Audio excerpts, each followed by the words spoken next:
En 1934, la basilique Sainte-Sophie est transformée en musée. Cet incroyable édifice permet de nous éclairer sur les différentes phases qu'a connues la ville d'Istanbul, qui a été appelée jusqu'en 1930 Constantinople.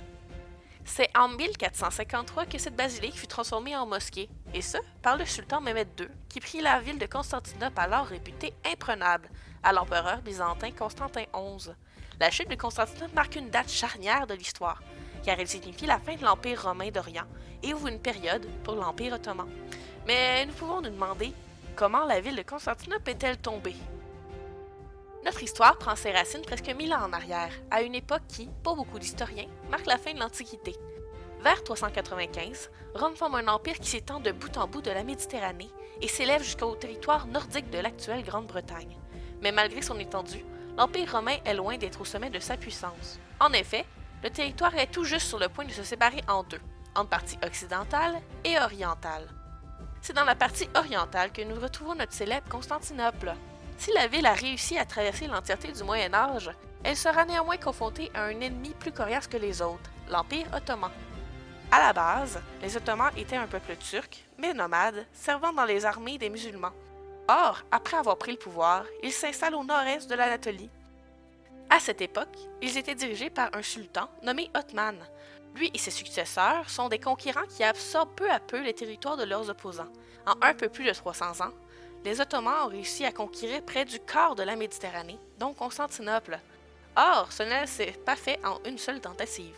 Aussi, au 15e siècle, l'Empire romain d'Orient ne possède plus son ancienne grandeur et s'est difficilement relevé des pillages de 1204 effectués par les croisés. Il connaît donc des difficultés financières et est faible au niveau politique. Deux sièges de la ville par les Ottomans sont organisés, un en 1391 et un en 421, tous deux se soldant par un échec. En 1451, Mehmed II monte sur le trône et désire fortement prendre Constantinople pour contrôler cette voie commerciale. C'est en 1453 que Mehmed s'accapare des mers pour couper tout renfort à Constantinople en construisant une forteresse au point le plus étroit du Bosphore, obligeant ainsi tous les navires à s'arrêter. Lorsque les Ottomans se décident à attaquer la ville, ceux-ci possèdent environ 100 000 hommes, ainsi que les canons, dont un surpuissant de 8 mètres.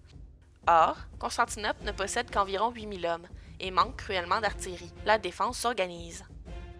Constantinople avait une énorme chaîne permettant de bloquer l'accès à la Corne d'Or. C'était un moyen de défense très efficace, puisqu'elle a bloqué les navires ottomans une partie du siège. Afin d'atteindre la Corne d'Or, les Ottomans ont élaboré une stratégie audacieuse. Ils ont fait passer 72 navires par la terre ferme, ce qui bloque tout renfort et vivres envoyés par voie maritime. Malheureusement, même les fortifications puissantes de la ville de Constantinople ne peuvent rien contre la stratégie ottomane. Suite aux bombardements constants et aux multiples assauts, une brèche se forme dans les murailles permettant aux Ottomans de s'engouffrer dans la ville. C'est donc le 29 mai 1453 que Constantinople passe sous l'Empire ottoman. Les Turcs ne font aucun quartier. Ils pillent, massacrent, violent, détruisent et profanent les monuments religieux. On estime qu'ils font environ 50 000 prisonniers. Après la prise de Constantinople, tous les pays européens se mettent à la recherche de nouvelles routes maritimes vers les Indes, entre autres pour le commerce d'épices, car l'accès, qui auparavant se faisait via Constantinople, n'est plus possible. Cet événement a cependant favorisé la diffusion des connaissances et du savoir arabe par l'entremise des échanges entre les Ottomans et les peuples d'Occident. La chute de Constantinople est un élément important de notre histoire, car, pour beaucoup, cela a marqué la transition entre la période du Moyen Âge et celle de la Renaissance. En effet, beaucoup d'écrits et d'auteurs qui étaient situés à Constantinople sont partis vers l'ouest lors de la chute de la ville, donnant ainsi un souffle de vie à la Renaissance. De nos jours, il nous reste des traces du grand empire ottoman et a réussi à faire chuter cette ville millénaire, comme des récits de combats passionnants et une basilique mosquée-musée qui a traversé l'histoire pour nous renseigner sur ce peuple disparu.